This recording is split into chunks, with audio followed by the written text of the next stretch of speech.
Buying and selling a house. What the solicitors do. Step 1. The estate agent finds a buyer, agrees the price, then writes to the solicitors with the details. Step 2. They write to their clients with their terms of business. To protect against property fraud, you'll have to provide ID to prove it really is you.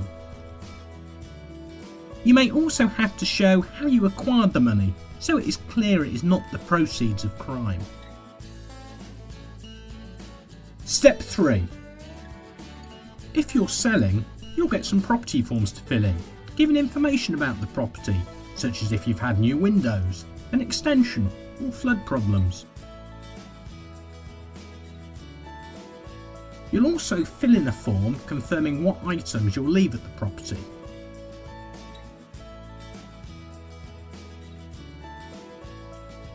Step 4. The solicitor for the seller sends a draft contract, the property forms and a copy of the deeds to the buyer's solicitor. The deeds are usually simply downloaded from the land registry these days. Step 5. On receipt of the deeds, the buyer's solicitor will play detective, looking through the deeds and property forms and ensuring there are no discrepancies.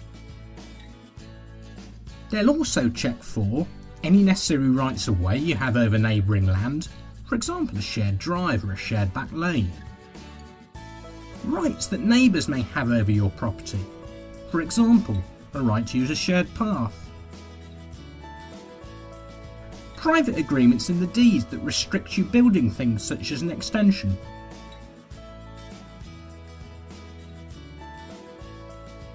And paperwork for any new windows, electrical work or gas installations.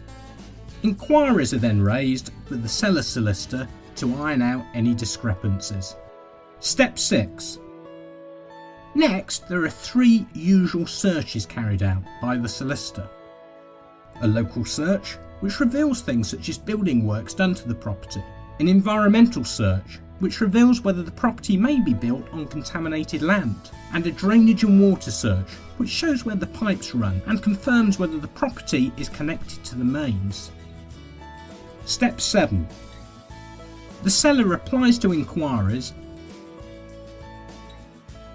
Then the buyer's solicitor sends a report to the buyers explaining the deeds and the paperwork.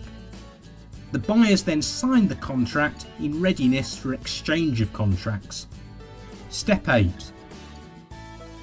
The moving date is agreed, called the completion date, and the solicitors call each other and exchange contracts. At this point, no one can back out. Step 9.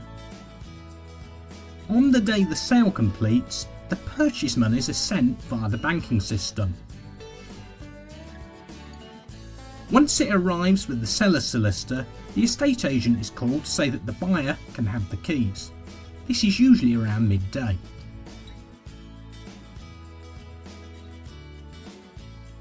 Step 10.